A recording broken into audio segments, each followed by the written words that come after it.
अस्सलामुअलैकुम, welcome to my YouTube channel. I hope आप सब लोग ठीक ठाक होंगे। मैं भी ठीक ठाक हूँ। आज मैं आपके साथ माय किडनैपर 2 का 18 पार्ट शेयर करने वाली हूँ और आज का पार्ट थोड़ा सा रोमांटिक होने वाला है, तो इसे बच्चों की बॉन्ड से दूर रखें। और दूसरी बात, आई नो कि आप लोगों को बहुत ज़्यादा इरिटेशन हो रही होगी कि इनको सच्चाई का पता क्यों नहीं चल रहा, तो डोंट वरी, कल या परसों के पार्ट में आपकी ये ख्वाहिश भी पूरी होने वाली है। इतना सब्र कर लिया है तो थोड़ा सा और सही। तो चले हम अपनी स्टोरी की तरफ चलते हैं।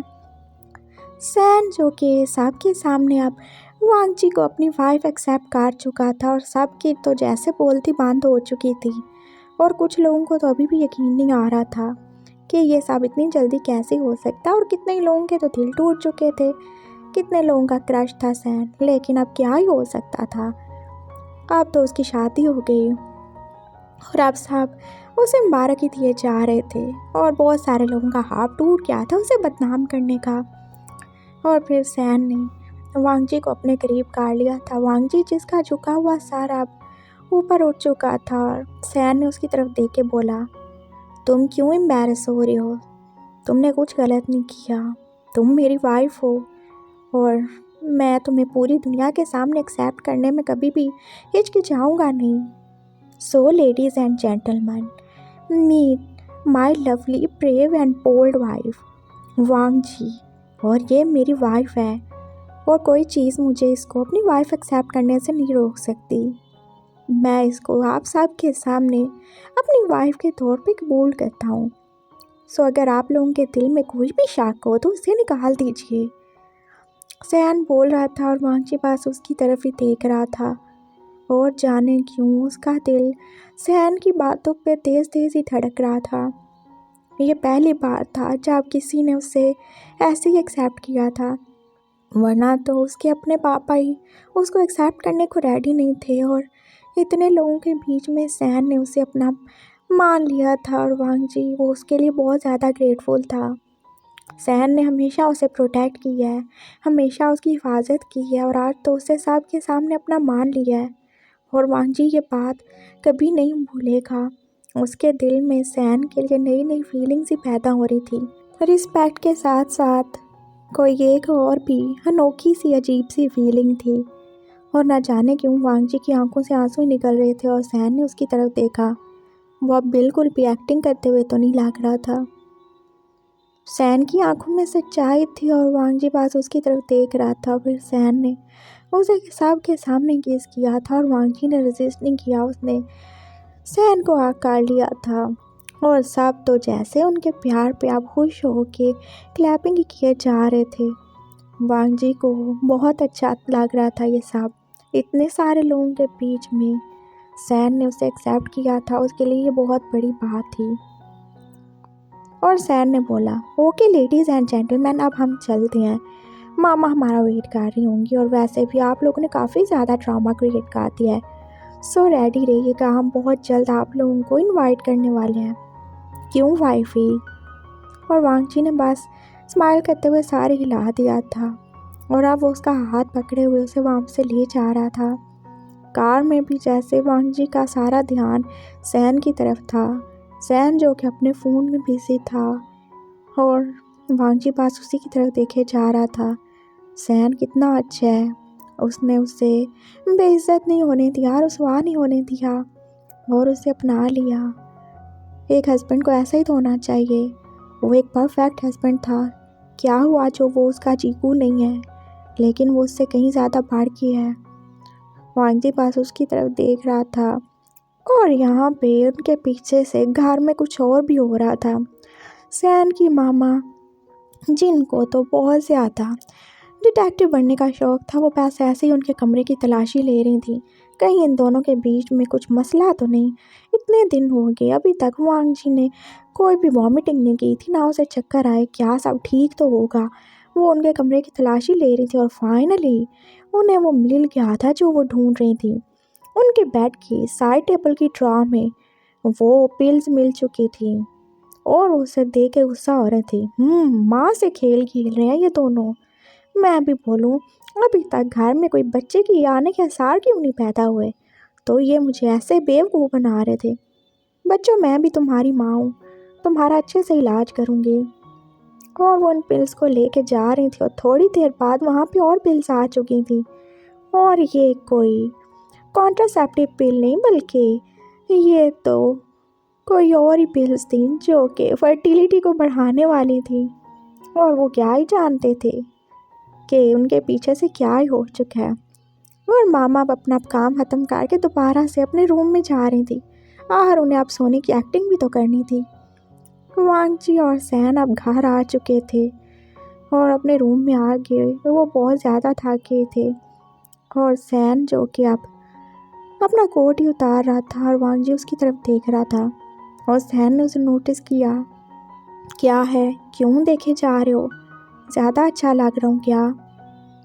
हाँ, बहुत अच्छे हो, तुम सच में बहुत अच्छे हो।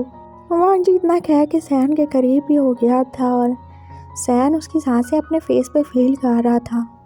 उसने एकदम सैन को ऐसे पकड़ के अपने और करीब कर लिया था और अब वो अपने लिप्स को सैन के लिप्स के साथ जोड़ रहा था। और सैन वो तो बस शॉक ही हो गया, ये क्या ही कह रहा था वो।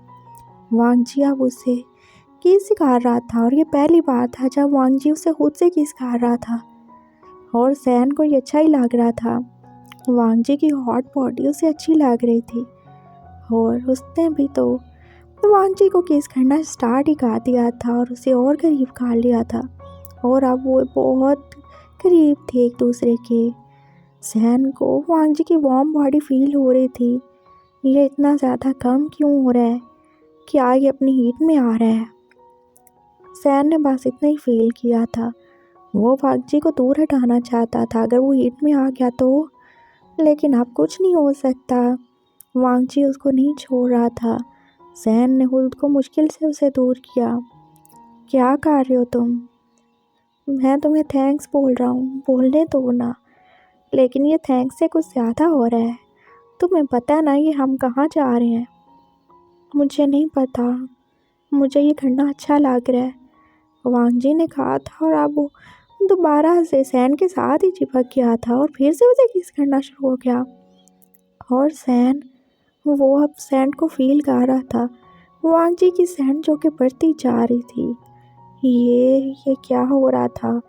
वो सच में अपनी हीट में आ रहा है क्या? वांगजी वो कुछ दिनों से कितना ज़्यादा खा पी रहा था और वो अब गुस्सा भी करना काम ही हो गया था। तो क्या वो अपनी हीट में आ रहा है? सैन बस यही सोच रहा था। लेकिन जो भी है, अभी वो बस वांगजी के साथ ही है। और वांगजी ने किस करते करते तो जैसे सैन का कोट उतार ही दिया था। सैन ने उसको रोकना चाहा लेकिन वांगजी नहीं रुकने वाला था। उसने वैसे ही अपना कोट भी उतार दिया था और दोबारा से सैन को हक कर लिया था। और अब वांगजी की स्वीट सैन तो जैसे पूरे रूम में फैल चुकी थी। सैन को अब ये सब कुछ अच्छा लगने लगा था। हाँ, क्या है जो वो हीट में है? वो जैसा भी है, वो उसकी वाइफ है। और सैन को वो चाहिए। वो कुछ गलत नहीं कर रहा। वो उसकी वाइफ है, वो उसका हस्बैंड है। हाँ, ये कुछ गलत नहीं है। सैन ने भी अब उसका साथ देना शुरू कर दिया था। वो दोनों बेड पे ही आ चुके थे किस करते करते तो जैसे वो एक दूसरे की शर्ट भी उतार चुके थे।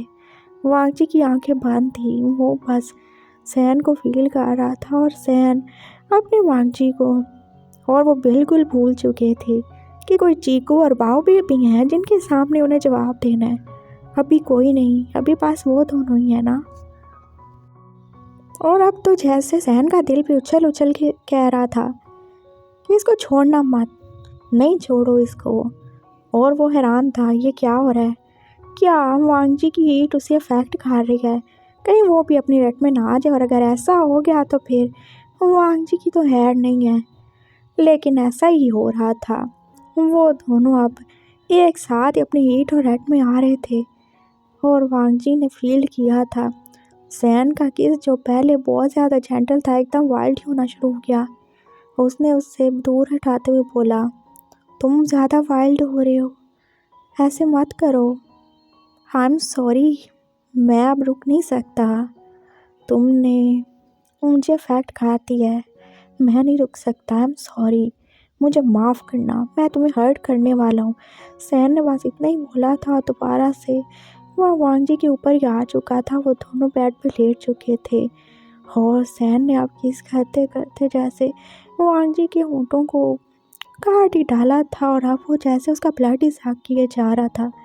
वांग जी को थोड़ा पेन हो रहा था, लेकिन कोई बात नहीं। वो उसके हस्बैंड का प्यार है, उसे फील कर रहा है और उससे भी उसका हस्बैंड चाहिए। वो दोनों ही अपनी अपनी बॉडी के आगे मजबूर थे और अपने प्यार के आगे भी। और फिर सैन ने वांग जी की नेक पे भी किस करना शुरू कर दी थी और वांग जी के लिए सब नई फीलिंग थी, बहुत नई। वो पहले एक दफ़ा बेड शेयर कर चुके थे, लेकिन वो सब तो बस हेल्प में हुआ था। ये पहली बार था जब वो दोनों अपनी मर्ज़ी से ये सब कर रहे थे, अपनी खुशी से। सैन वांग जी के होंठों से उसके नेक पे आ चुका था, जहाँ पे उसे किस किए जा रहा था और अब वहाँ से उसकी चेस्ट पे भी। और वांग जी उसके लिए तो ये सब बर्दाश्त करना मुश्किल ही हो रहा था। इतना प्यार उसने कभी इमेजिन नहीं किया था और अब उसे कुछ भी याद नहीं रहा था। उसने जैसे सैन को बहुत ही ज़ोर से आकार लिया था और सैन वो तो बस उसकी बॉडी पे किसी दौड़ले की किया जा रहा था और फिर इतने में ही सैन ने उससे एक छोटा सा बाइट भी दे दिया था और वांग जी के मुंह से ना चाहते हुए भी एक आह निकल ही गई थी और सैन ने उसकी तरफ स्माइल करते हुए देखा था। मेरी प्यारी वाइफ, खुद को रोकने की कोई ज़रूरत नहीं है। मैं तुम्हारा हस्बैंड हूँ और तुम्हें मुझसे किसी किस्म के एम्बैरेसमेंट या शेम फील करने की कोई ज़रूरत नहीं है, समझे तुम?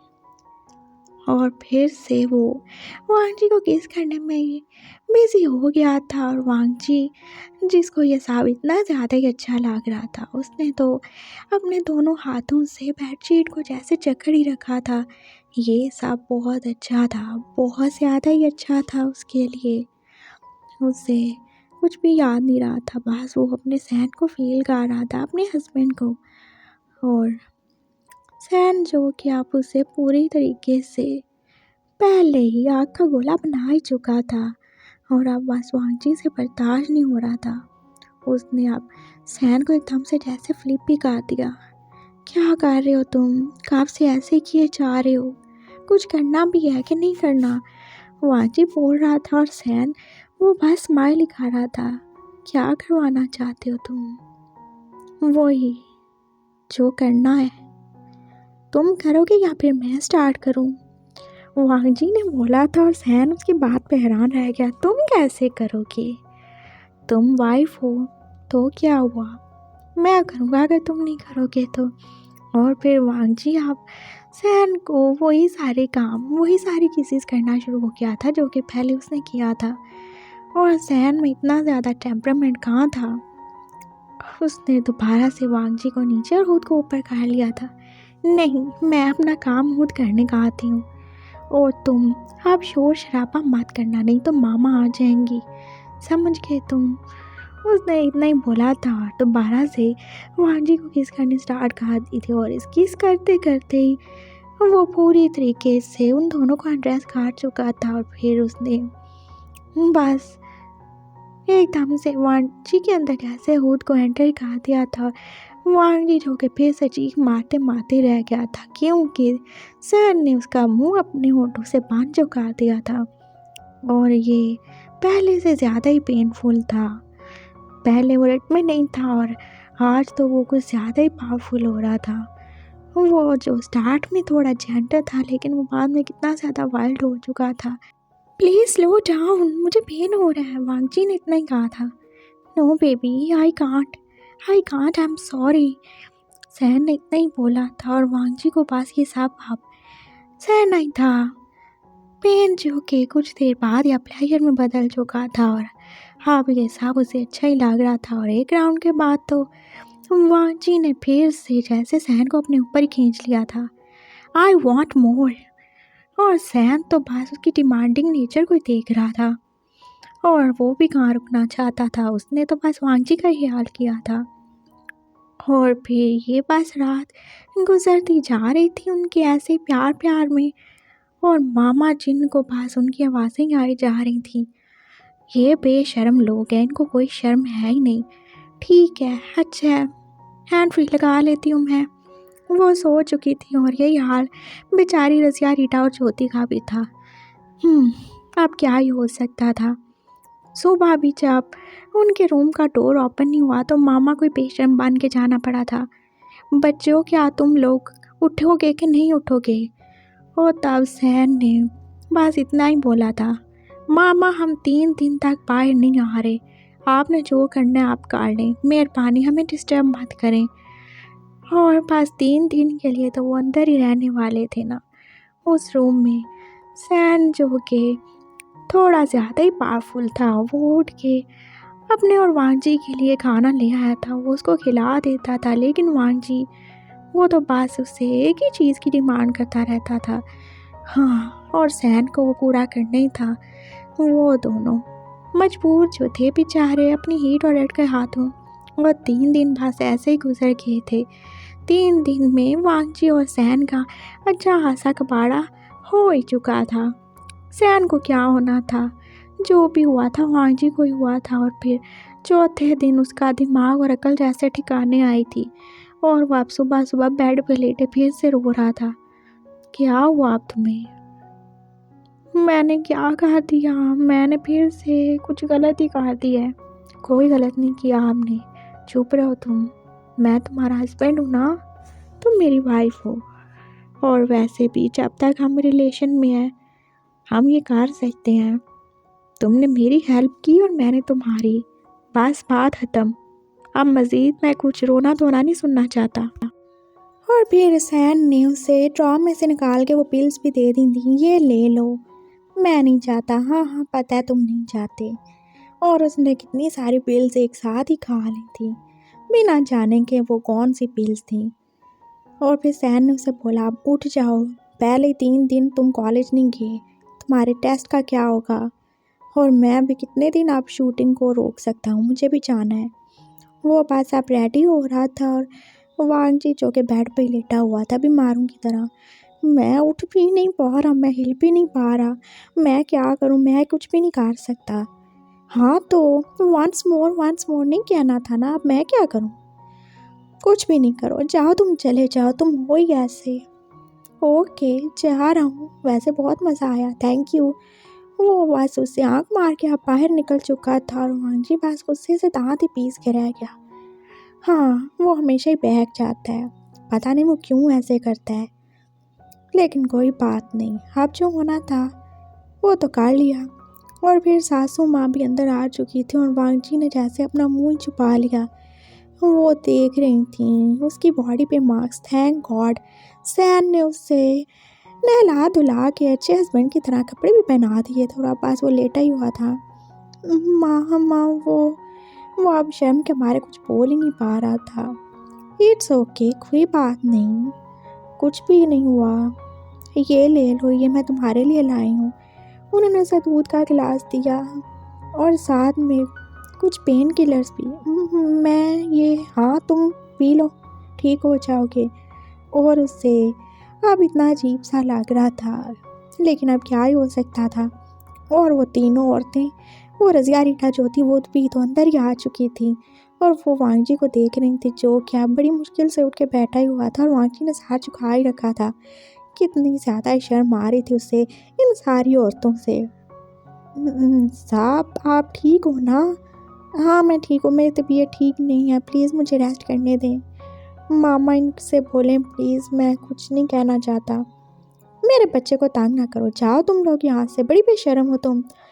मामा ने उन तीनों को निकाल दिया था और बस की करती बाहर चली गई थी और फिर मामा भी चली गई थी। और वांगजी आज एक और ही छुट्टी करने वाला था, 3 दिन की बिगाड़ी हुई अपनी सेहत को ठीक करने के लिए, और आज वो सारा दिन ही सोने वाला था। और सैन वो तो शूट पे ही चला गया था और वांगजी पास अब लेटा ही हुआ था। वो अपने बेड की खाली साइड पे अब जैसे हाथ ही फेर रहा था और फिर वो साफ सोच के जैसे उसके होंठों पे स्माइल ही आ गई थी। नेक्स्ट डे से वो अपने कॉलेज जाना स्टार्ट हो गया था और फिर उसने प्रोफेसर यांग को देखा जो उसकी तरफ देख रहे थे। वांगजी ने अपने मार्क्स को कवर कर लिया था और वो बस सर झुकाए झुकाए आहिस्ता आहिस्ता ही चल रहा था। क्या हुआ यंग मैन, तुम 4 दिन से कॉलेज नहीं आए, तुमने टेस्ट भी नहीं दिया? आई एम सॉरी सर, मेरी तबीयत ठीक नहीं थी। वांग जी ने बस सर झुका के ही बोला था और अब वो उसे ऊपर से नीचे देख रहे थे। क्या हुआ तुम्हारी तबीयत को? कुछ नहीं सर, बस मैं ठीक हूँ। इट्स ओके, कोई बात नहीं, मैंने तुम्हें बहुत ज़्यादा मिस किया वैसे। आपने? हाँ, बहुत मिस किया तुम्हें। वो बस इतना कह के आगे चले गए थे और वांग जी सोच रहा था भला वो मुझे क्यों ही मिस करने लगे। और वह आहिस्ता आहिस्ता चलता अपनी क्लास में आ गया था। और फिर ऐसे ही नॉर्मल लाइफ चलना शुरू हो गई थी। सैन और वांग जी बस एक दूसरे से अब नजरें चुराते रहते थे उस दिन के बाद जो भी हुआ था। और वो कोई ज़्यादा बहस नहीं करते थे, ना ही लड़ाई करते थे। वांग जी सैन के लिए वैसे कॉफ़ी बनाता था, कभी ब्रेकफास्ट भी बना देता था और सैन बस अब बिज़ी था अपने काम में। उसके कॉन्सर्ट हो रहे थे और साथ में वो शूटिंग भी कर रहा था, तो वो ज़्यादा देर तक घर से बाहर ही रहता था। हाँ, लेकिन वो वांग जी का पूरा पूरा ख्याल रखता था। और आज सुबह से ही वांग जी की तबीयत बहुत ज़्यादा ही अपसेट थी। उसे बार बार भूख लग रही थी, सर में दर्द भी हो रहा था और वो सुबह से 2 बार वॉमिटिंग भी कर चुका था। ये सब क्या हो रहा है? क्या वो प्रेग्नेंट हो क्या? नहीं नहीं, ऐसा नहीं हो सकता। उसने अपनी पील्स की तरफ देखा। हाँ, मैं रोज़ खाता हूँ और मैंने उसके बाद कुछ टिंग टोंग भी नहीं किया। कुछ नहीं है, वैसे ही तबीयत खराब हो गई है मेरे।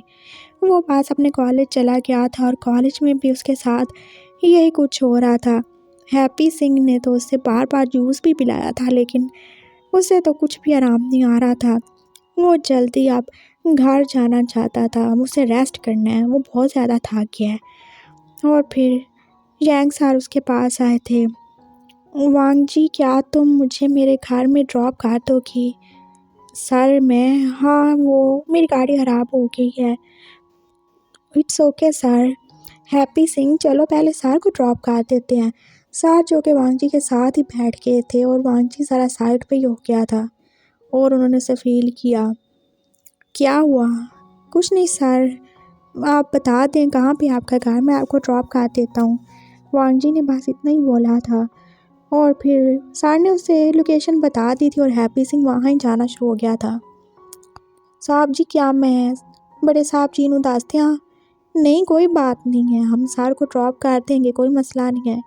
बड़े साहब जी कौन है? यांग ने पूछा। वो मेरा, हाँ जी, इनके हस्बैंड हैं। हैप्पी सिंह ने बता दिया था। तो तुम मैरिड हो? जी। ओह, तुम्हें देख के लगता नहीं है कि तुम मैरिड हो। बस वो मैं मैरिड ही हूँ। वांग जी पास इतना कह के खिड़की से बाहर ही देखना शुरू हो गया था और फिर से जैसे उसका दिल खराब ही होना शुरू हो गया था। हैप्पी सिंह, प्लीज़ गाड़ी रोको। उसने एकदम से गाड़ी रुकवाई थी और वो बाहर ही चला गया था। उससे फिर से वॉमिटिंग हो रही थी और प्रोफेसर यांग उसके पीछे आए। क्या हुआ तुम्हें? कुछ नहीं सर, पास मेरी तबीयत ठीक नहीं है। ओहो, बहुत बुरा हुआ। चलो मैं तुम्हें हॉस्पिटल ले चलूँ? नहीं सर, मैं ठीक हूँ, मैं घर जा रहा हूँ, मैं रेस्ट कर लूँगा। और अब वो सर की लोकेशन पे पहुंच ही चुके थे और उन्होंने उससे बोला, चलो आओ, मैं तुम्हें मेडिसिन दे देता हूँ। नहीं सर, प्लीज़, इट्स ओके, आ जाओ। हैप्पी सिंह ने उसे जाने से रोका। साहब जी मत जाओ ना, बड़े साहब जी नाराज़ होंगे। नहीं, मैं अभी आता हूँ, सर हैं वो, मेरे टीचर हैं, मैं उनकी बात रात नहीं कर सकता। प्लीज़ तुम सैन को कुछ मत बताना। उसने इतने ही बोला था और वो सर के साथ अब अंदर ही चला गया था और अंदर जाके सर ने उसे पानी पीने को दिया था। नहीं सर, प्लीज़, मुझे कुछ नहीं चाहिए, ये मेडिसिन ले लो, तुम्हारा दर्द ठीक हो जाएगा। नहीं, मुझे नहीं चाहिए। अच्छा, ले लो, ठीक हो जाओगे ना। नहीं सर, मैं मेडिसिन नहीं ले सकता। क्यों नहीं ले सकते? मैं नहीं ले सकता ना, मैं मेडिसिन लेता हूँ, मैं ठीक हूँ, मैं चलता हूँ, मुझे घर जाना है। ऐसे कैसे जा रहे हो तुम वांग जी? तुम मेरी बात नहीं सुनोगे क्या? कौन सी बात सर, बोले ना। वांग जी, तुमने मुझे पहचाना नहीं? कौन है आप? आप तो प्रोफेसर यंग है ना, और क्या पहचानूं? मैं तुम्हारा चीकू हूँ, मैं कब से तुम्हारा वेट कर रहा हूँ। क्या मतलब? हाँ, तुम मुझे कैसे भूल सकते हो? मैंने उस दिन के बाद तुम्हें कहाँ कहाँ नहीं ढूंढा। मैं तुम्हारे पुराने घर भी गया था और तुम कहाँ चले गए थे? मैंने तुम्हें कितना ढूंढा था। मैं तो देखो तुम्हारा हाथ पे नाम लिखे लिखे फिरता हूँ। तुम मुझे मिल गए और आज तुम कैसे ही तुमने बता दिया कि तुमने शादी कर ली। मुझे यकीन नहीं हो रहा, तुम ऐसे कैसे कर सकते हो? मैंने सोचा था मैं यहाँ पे रहूँगा, मैं तुम्हें ढूंढ लूँगा, तुम मुझे मिल के मैं कितना ज़्यादा खुश हुआ था। मैंने तुम्हारी सैंड को फील कर लिया था और तुम कैसे ऐसे कर सकते हो? तुम मुझे पहचान क्यों नहीं रहे? सर, क्या बोल रहे हैं आप? हाँ, मैं सच बोल रहा हूँ। मैं ही तुम्हारा गैंग हूँ, मैं ही तुम्हारा चीकू हूँ। मुझे पहचानो। सर, मेरी शादी हो चुकी है, मुझे जाना है। आपको कोई गलतफहमी हुई है? मुझे कोई गलतफहमी नहीं हुई। तुम ही मेरे वांगजी हो, मैं तुम्हें फील कर सकता हूँ। ये देखो, मेरा मार्क अभी तक तुम्हारे पास है, ये मैंने तुम्हें दिया था। मैं तुम्हारी सेंट को भी जानता हूँ, सैंडलवुड तुम्हारी सेंट है और मैं फील कर सकता हूँ। और यांग ने झूठ ही बोला था। ऐसा कैसे हो सकता है? वो वांगजी को सर में अपने मेट की कोई भी फीलिंग नहीं आ रही थी। नहीं, ये नहीं हो सकता। सर प्लीज़, मुझे जाना है, मुझे लेट हो रहा है, हम बाद में बात करेंगे। वांगजी का सर सच में अब घूम ही रहा था, उसे कुछ समझ नहीं आ रहा था। मत जाओ, मत जाओ, उसके पास मत जाओ। वो जो भी है, मैं उसे नहीं जानता, लेकिन तुम मेरे हो, मत जाओ। और यांग ने तो जैसे उससे आगे करने की कोशिश की थी और वांगजी को न जाने क्यों गुस्सा ही आ गया, उसने उसको धक्का ही दे दिया था। क्या कर रहे हैं सर आप? ऐसे मत करें। चाहे आप जो भी हैं चीकू होंगे, लेकिन मैं किसी को हक नहीं देता कि वो मुझे टच करे। क्यों हक नहीं देते? क्या तुम्हारा हस्बैंड तुम्हें टच नहीं करता? वो मेरा हस्बैंड है और वो पूरा हक रखता है, उसका पूरा राइट है, वो जो चाहे कर सकता है। आप मुझे ऐसे टच नहीं कर सकते। मैं करूँगा। सर दूर रहे मुझसे। वांगजी को अब ज़्यादा ही गुस्सा आ रहा था। वांगजी अब वहाँ से जाने ही लगा था, लेकिन तभी कोई चीज़ बहुत ज़ोर से जैसे उसके सर पे ही लगी थी और उसकी तो जैसे आंखें एकदम से बंद ही होने वाली थी। लेकिन नहीं, वो नहीं गिरेगा, वो कमज़ोर नहीं है, बिल्कुल नहीं है। उसने अपने सर पे हाथ रखा था, उसे कितना सख्त पेन हो रहा था और उसका हाथ तो जैसे खून से लथपथ ही हो चुका था। उसने पीछे मुड़ के देखा। सर यांग उसकी तरफ स्माइल करके देख रहे थे, एक शैतानी मुस्कुराहट। मेरे प्यारे वांगजी, मुझे माफ़ करना। खैर ना भी करो, कोई मसला नहीं है। तुम प्यार से नहीं मान रहे थे, इसलिए मुझे ये करना पड़ा। तो अब बात ये है मेरे प्यारे वांगजी कि तुम मेरे हो, मेरे साथ रहो और मैं तुम्हारे पास उस सैन का दिया हुआ एक भी निशानी नहीं रहने दूंगा। आप क्या कर रहे हैं सर? मैं बस सब ख़त्म करने वाला हूँ। और फिर तो जैसे वांगजी अब गिर ही चुका था, उसका कितना ज़्यादा खून निकल रहा था और वो बस दुआ कर रहा था कुछ बुरा ना हो, उसकी इज्जत पे कोई आँच नहीं आनी चाहिए। वो सिर्फ सैन का है, वो सैन के अलावा किसी के बारे में नहीं सोच सकता और वो दुआ कर रहा था सैन किसी तरह यहाँ पे पहुँच जाए। कहाँ हो तुम सैन? मुझे तुम्हारी ज़रूरत है। वांगजी पास अपने सर को पकड़े वहीं बैठा हुआ था, वो उठ नहीं पा रहा था और तभी वो यांग उसके सामने जलता हुआ लाइटर ही लेके आ गया था और वांगजी की आंखें बड़ी बड़ी हो गई थीं। वो क्या करने वाला है? मैं तुम्हारा ये मार्ग जला दूंगा। तुम मेरे हो, मेरे, सिर्फ मेरे। और अब उसने जैसे वांगजी की नेक को जलाना शुरू कर दिया था और वांगजी पास कंट्रोल ही कर रहा था, उसकी आंखों से आंसू निकले जा रहे थे। वो उससे रिक्वेस्ट नहीं करेगा, उससे भीख नहीं मांगेगा, वो बस रो रहा था और उसमें इतनी ताकत नहीं बची थी कि वो उसको पीछे धक्का दे दे। मार्ग तो मिट गया ना, जल गया और अब इसकी बारी है। उसने जैसे वांगजी की पहले की तरफ इशारा किया था और वांगजी अभी तक नहीं समझ रहा था। तुम्हारे बच्चे की अब इसे भी मरना होगा। क्या? हाँ पागल, तुम्हारा बच्चा। किसी अंधे को भी तुम्हारी हालत देख के पता चल जाएगा कि तुम प्रेग्नेंट हो। लेकिन तुम तो हमेशा के पागल हो, कभी नहीं समझोगे। और वांजी के तो अब आंसू ही निकलना स्टार्ट हो चुके थे।